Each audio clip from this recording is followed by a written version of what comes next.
How to simplify the fraction 5 over 2 into its simplest form, lowest term, or reduced form. To simplify this fraction, we need to divide numerator and denominator by the highest common factor or divisor. 1 times 2 equal to 2, so 1 and 2 are the factors of 2.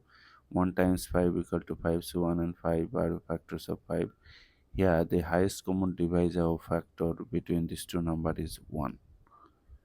So, if you divide this 5 by 1 and 2 by 1, you will get 5 divided by 1, 5, 2 divided by 1, 2. But this is an improper fraction because numerator is greater than denominator, so we need to convert this improper fraction to mixed number.